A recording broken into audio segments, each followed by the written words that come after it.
shavings. Your guys' Thunder Cricks do that? Ours just got a little special noise to tell you when it's empty. Oh, they're gonna drain the whole hydraulic system? Yes, and probably change all the filters again. I see. But he didn't find any metal shavings, so you're good on that. Well, if anybody wants a little hunting tent. Oh, hey, we got a folding chair too. If anybody wants one of them, they're for sale. I mean, $200 a piece. You know, cheap because it's been sitting outside.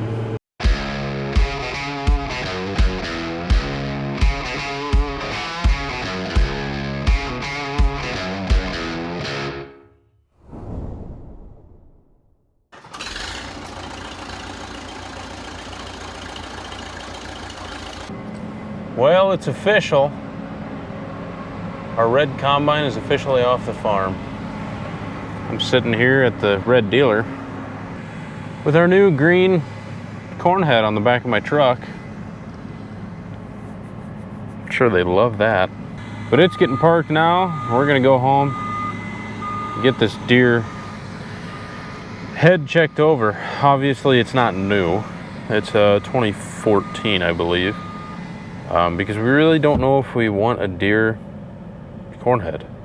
We're just renting it basically for now, and we'll see if we like it or not. I said, can I be totally transparent with you?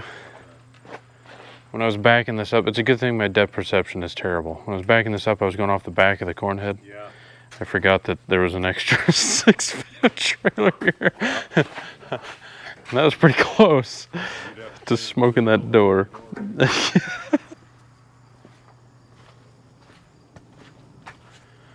So you're saying it ain't much, but it'll work?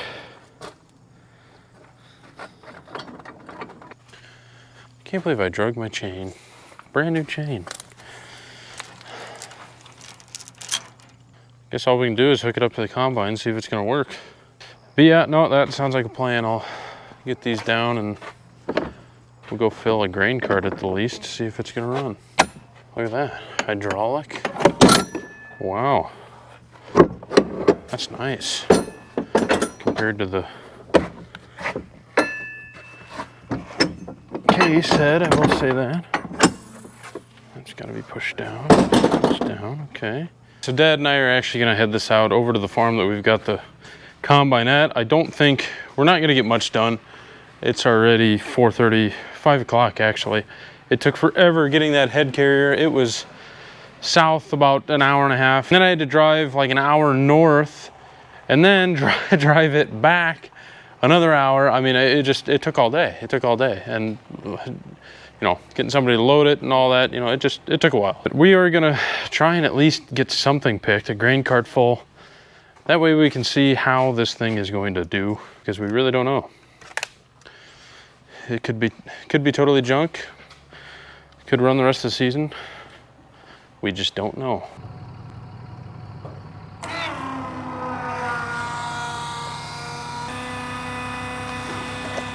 You know I'm gonna have to build a new shed to hold all these empty boxes. Yeah. Burn.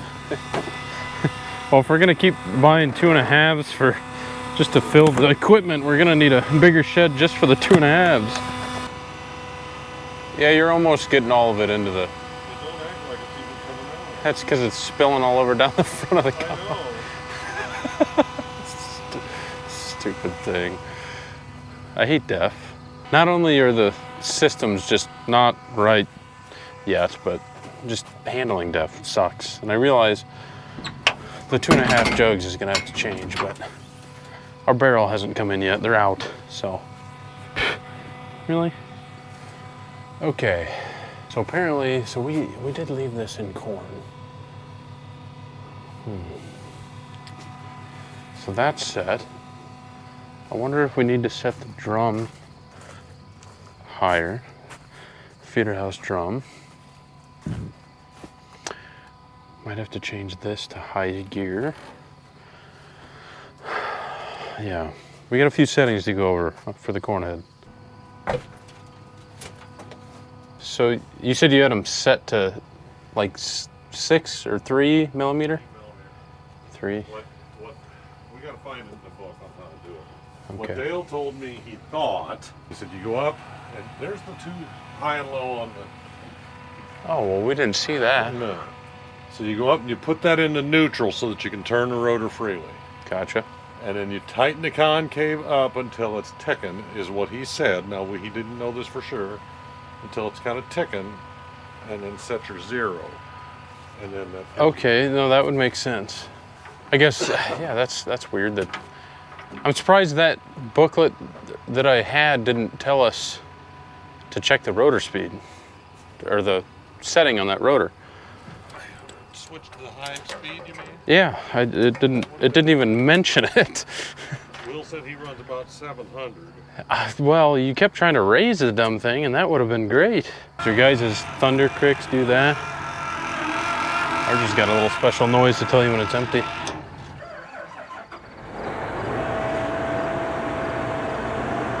Anybody else not like how quiet this machine is? Where's the rumble? Half the time you can't even tell the dumb thing's running. Okay. So this is just an automatic adjustment? It's not actually... It says select begin calibration to begin procedure. Follow the message on screen. Okay. But I figured that's got to be up because if I got to start it. Right. It won't let you start it with it folded up. So menu. Calibrations. I did next to start it. I'm wondering if...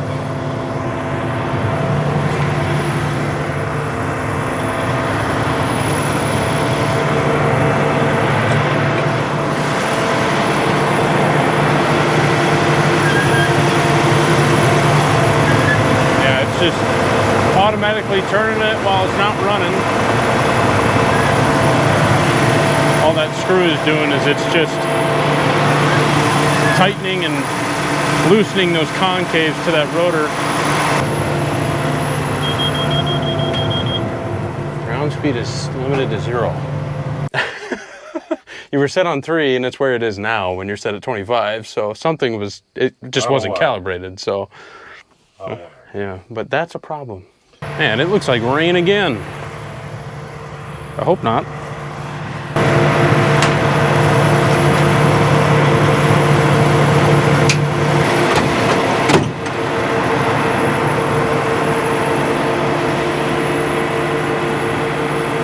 I highly doubt you can see that, but there is rain coming down right there.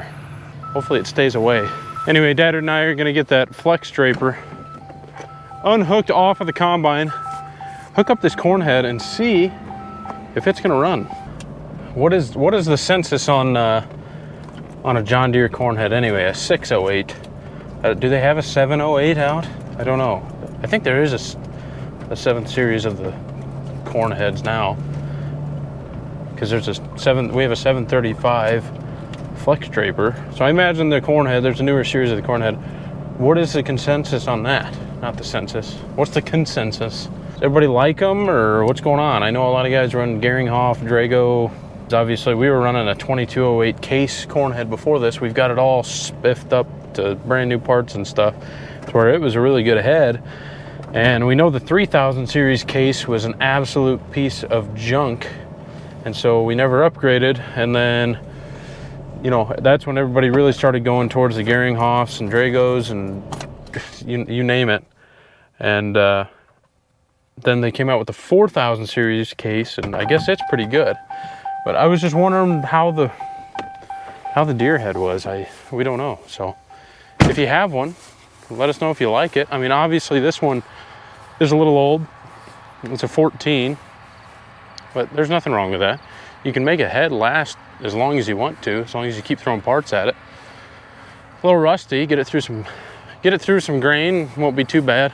We probably should have shined these up because I imagine it's gonna drag like crazy, but she'll be okay.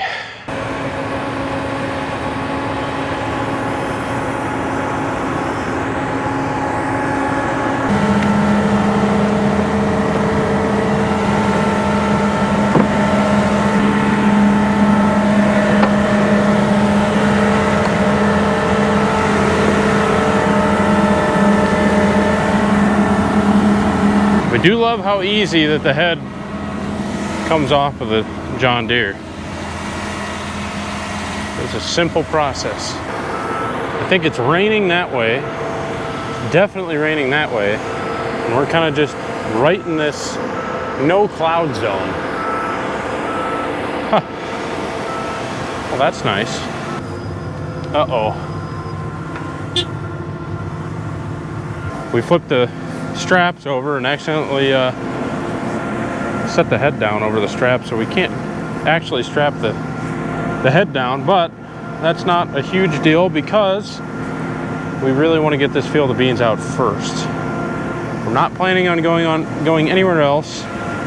There's beans and corn here, so we're just gonna switch to corn quick while the ground's a little wet and the beans are wet from the rain last night. And then hopefully by the time they dry up soon, we'll just switch right back to beans after getting this corn out and get them out of here. So we don't need to worry about tying that down. We'll just have to remember that it is not tied down, because if something changes and we do something dumb and go to take off with it, it's not strapped down, so that would be a problem. My only gripe with this head is the head carrier. Obviously, we just got that brand new head carrier for our corn head, and I was real excited because I no longer had to deal with these chain binders. Not a huge deal. They just take some time to put on and off. But I was all excited because I was like, yay, I never have to deal with those again. And here we are, we had to borrow a head carrier to get this John Deere home. And it's got chain binders. I did it to myself, really. I also don't know how goofy it is running an 8-row corn head on an S780. I mean, I feel like a lot of guys probably do it, but a 12-row would most likely look a little and fit a little better on this combine. But we have a 16-row planter, so there's really no reason to go to a 12. You know, I think it would do it with all the auto steer that we've got on the planter and the strip till bar and all that. I don't think our pinch rows would be that far off to where the 12-row would work. And we may upgrade to a 12-row before this is all said and done. Depends on how well we like this 8-row.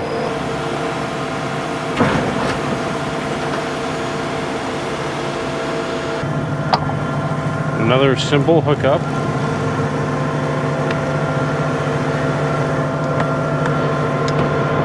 Boom, like that, it latches and everything's hooked up. And it's just PTO shaft that's seized onto the, ooh, that's really on there.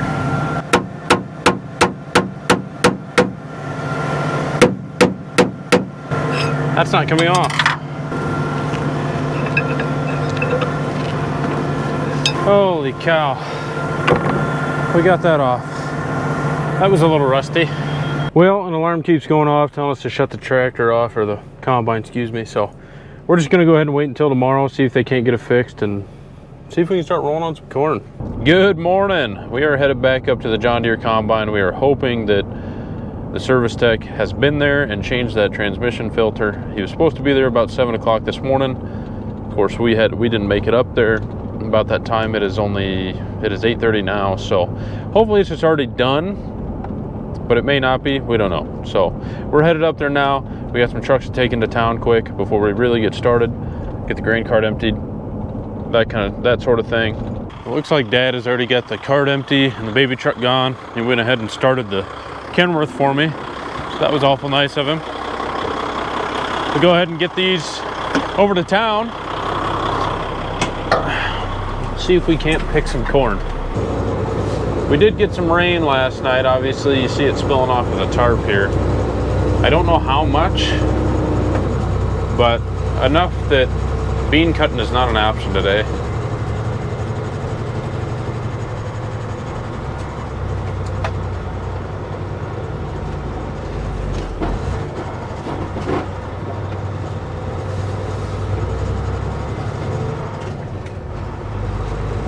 Well, let's go find out if this combine's gonna run or not.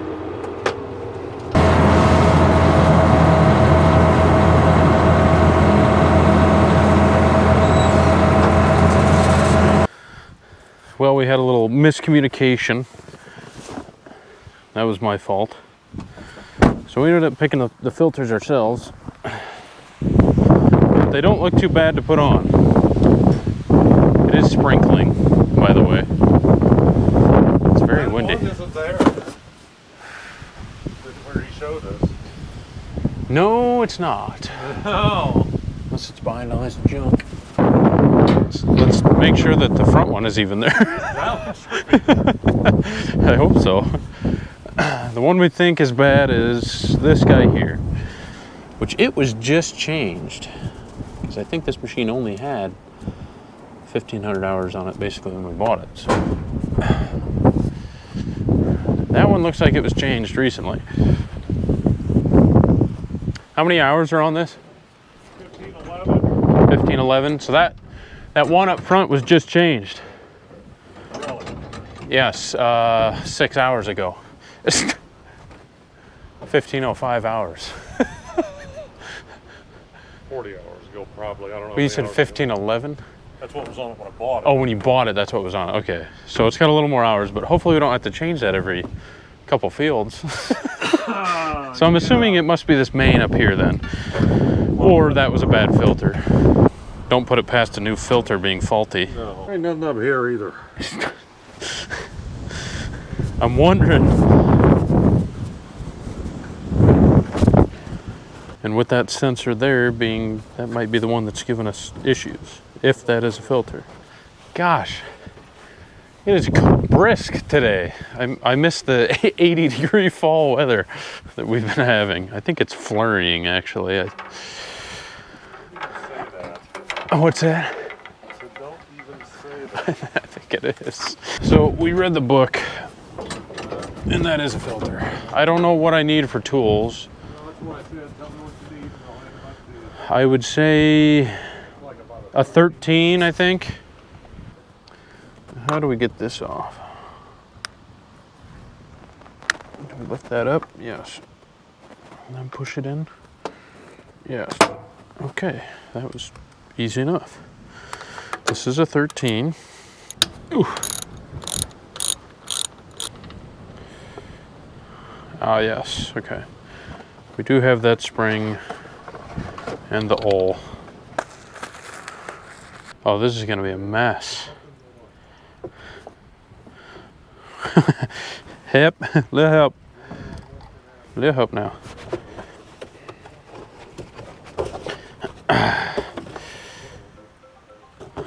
Oh, it's a good time for a phone call too. I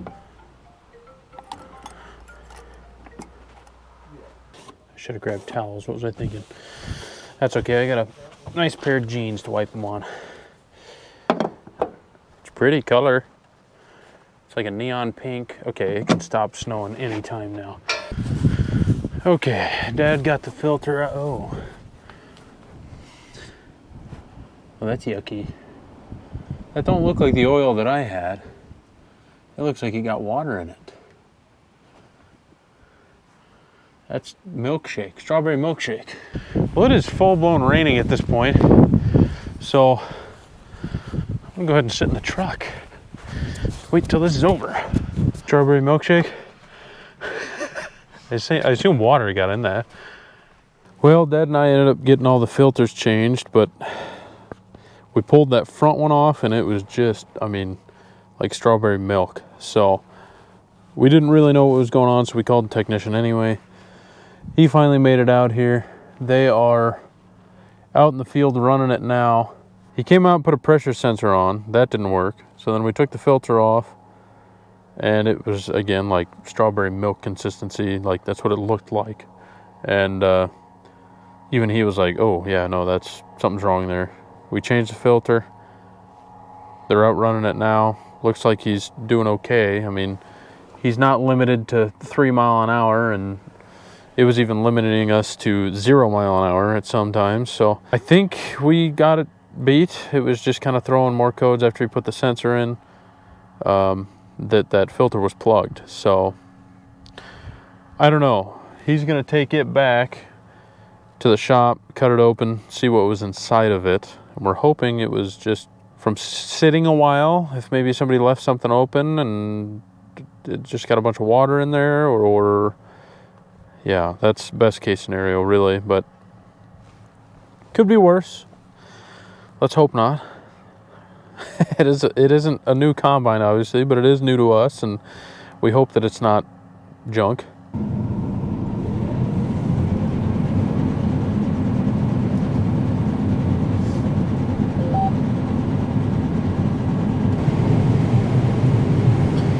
Well, I don't like how many or how much of the stalk it's pulling in. The case will do that too if I get stripper plates. I'm widening the plates out. Are you widening them now? Yes. It seems like it's doing it worse. I'm also running 5 miles an hour. Yeah, but I would think those stalk rolls could take them down. I mean, you're just feeding up all the stalks through.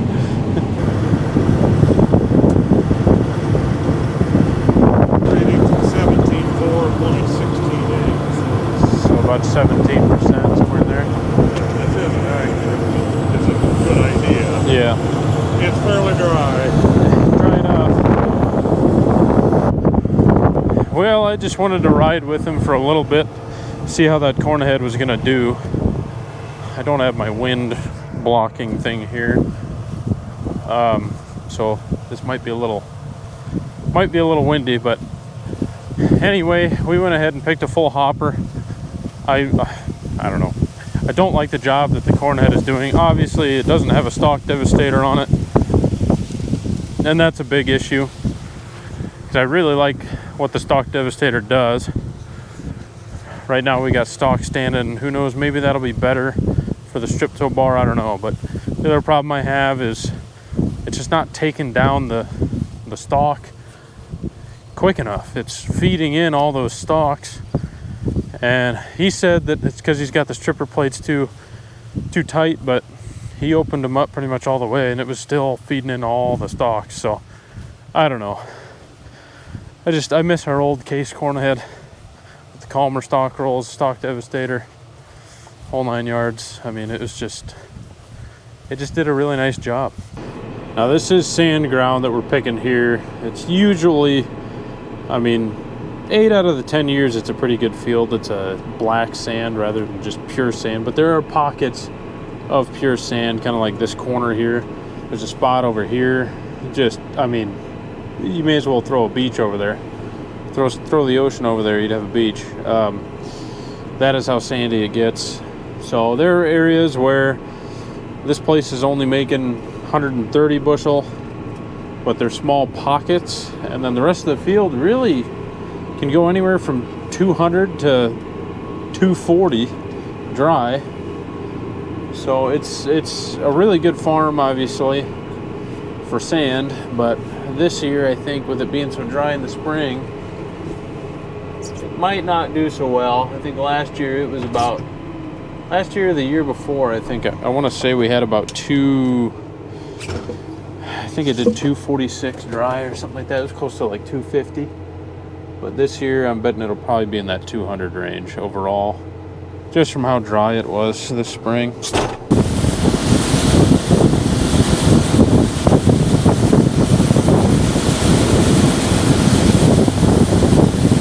Well, we finally got a kernel of corn picked. Didn't have enough to fill the truck, obviously, but I figured I'd probably better empty what we just kind of picked around there. Because if I'm going to follow him to open up the field, I'm going to need that cart empty. Yeah, I mean, you can see portions of this field, like here, obviously. This is 80 bushel, maybe. Not that good of corn. But the rest of the field standing looks pretty good. You got some areas that are down as well, which that's pretty typical for this farm. There is a crap load of deer and stuff like that around here. So they usually trample quite a bit down, if not the wind and just being so dry from the sand. And that's normal here. Uh-oh. I think he found a deer stand. Might have put it through the head. Yeah, I'd say that's exactly what he found. Well, if anybody wants a little hunting tent. Oh, hey, we got a folding chair too. If anybody wants one of them, they're for sale. I mean, $200 a piece. You know, cheap because it's been sitting outside. Well, we made it all the way around without having to unload, so I don't know whether that's good or bad. I mean, I just drove around here compacting the field for absolutely no reason, but I'm saying the yield's not so good. The worst part is we don't even have our yield sense on the combine. I think a lot of guys just run the John Deere monitor, but we really like our yield sense. It's mapped to our iPad. We know the varieties and all that, and it's a lot more accurate on bushels. And we don't have that on yet. It takes about a day to get it on. I think you gotta get a whole new elevator chain and a bunch of other crap. You gotta put sensors on the whole 9 yards, or it's kind of annoying, but it is worth it in our opinion. And not only that, but it all gets sent to, like I said, the iPad, and I can look at it, he can look at it, we know what variety we're into, the yield, the whole 9 yards, how many, it's all done through the planter too, so we can see what the population was that we planted it at, and you know, it's really nice to have. But we do not have it on right now, so we're going in totally blind. I don't even know what variety this is. You know, obviously we've got it written down in a notebook somewhere, but we usually rely so much on that iPad, which I could get on my phone if I really wanted to, and log into Field View and see what we planted where, and he's got his iPad in there so he can check too. But if I could, I'd tell you what variety we're into right now, but I don't even remember the login, so I'd have to look on his iPad. Oh, they're gonna drain the whole hydraulic system? Yes, and probably change all the filters again. I see, but he didn't find any metal shavings, so you're good on that. He said, I'm thinking it's water, but he said, that's what I thought. He said, that's bad. And I said, yeah, I know. Yeah. So they're coming up, they're loading up some oil, and they're on their way. I was hoping I could at least get enough to load you. Totally forgot until now, but when I was sitting there telling you about the iPad, the field view, I forgot I had a plot in this field. I ended up using, gosh, I don't even know what can't even remember what it's called anymore. But it's basically just a drought resistance. It's I don't think it's a biological this time. We were using a Myco apply. That was a biological, and it had like a 2 or 3 week drought tolerance for drier soils, and so I cannot remember the name of it, but I got it for free, and so I wanted to try it out, and this was a good farm to try it on. We put it in the planter and we mark our plots on the iPad. Well, we don't have our yield sense, so our field view, so I got to go home and get the iPad so that we know where the heck that is, so that we know if the plot did anything. So we're going to need that anyway. Whether we get that on this year or not, we're going to have the iPad to know where our plots are at, because I've got more than just that. That strip freshener I had plots with, and certain starters that I did in different plots, and I'm going to have to know. So, but yeah, the corn is starting to look a little better. It's usually just the outside 8 rows that are pretty bad, but this stuff's actually pretty tall.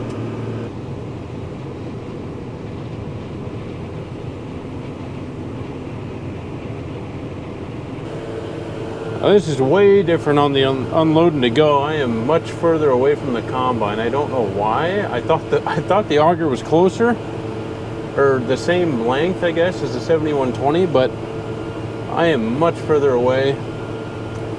I thought on the 7120 I could run on the 6th row, and I was about dead center with the combine, but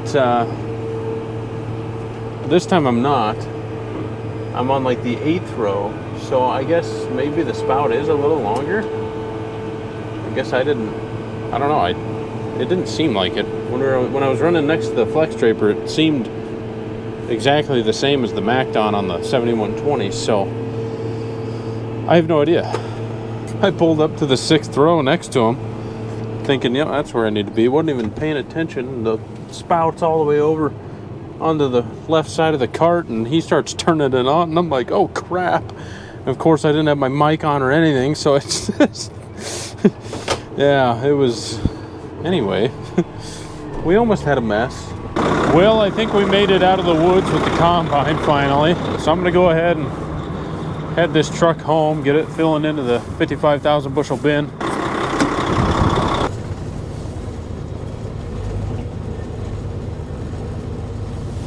Well, we forgot to pick up the cart again. What you want to bet that's full of water? Yes, hello.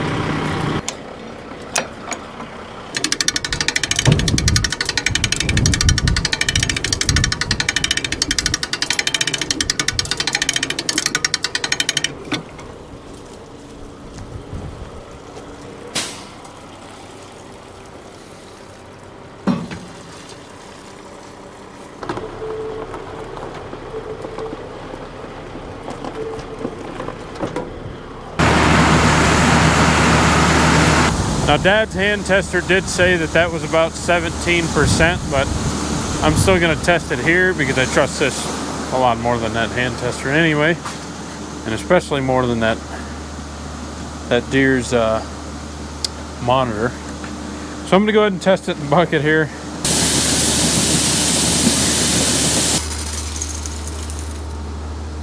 So that's actually saying 18.3, so it's a little wetter than we're thinking. So since that is pretty dry, I'm gonna go ahead and dump this one truckload into the wet holding bin. I'm not gonna start the dryers just yet because it is a long trip back up there, and I'm afraid that if I'm running it that quick, I might run out of corn and shut the dryers off, and I might be restarting that process all over again. So we're gonna dump this one in, head back out, get another truckload, and then when I come back, as it's dumping, I'll go ahead and start the dryer. Before I forget, I am gonna grab this iPad and hope that it is got, oh, it does have a charge. This is all the further we got with our 7120. This is what it mapped. You should have a field pin here showing where the plot was, but we'll have to look at that later. Yeah, see, population planted around 34,000 or so. You can go through here and see all this stuff. So this is what we need. So I'm going to go ahead and bring this.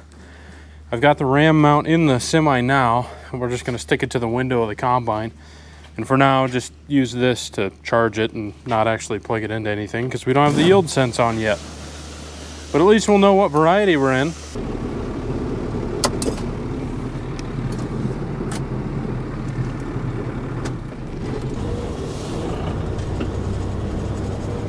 Well, now we know, or at least he knows what variety he's in, so he can see for next year, you know, what varieties did what, whether they were good or not. Just gives us a little more information, so he's pleased. I had that sitting in the passenger seat, almost forgot it. Another load home. Let's get her done. Let's go fire up those dryers. Uh-oh. We got a little wrench. What's going on? Hopefully it's just the injector. Let's see. Engine. Okay, injector spill valve. I've learned that if you just ignore that one, it goes away. So we're just going to ignore that one until it goes away. Okay, we've got our second load back. We're going to go ahead and start up the dryers now.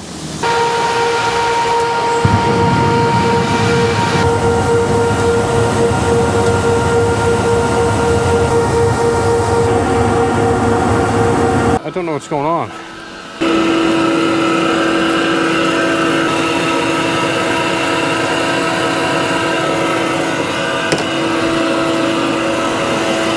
Okay, that took that off. See if she'll go.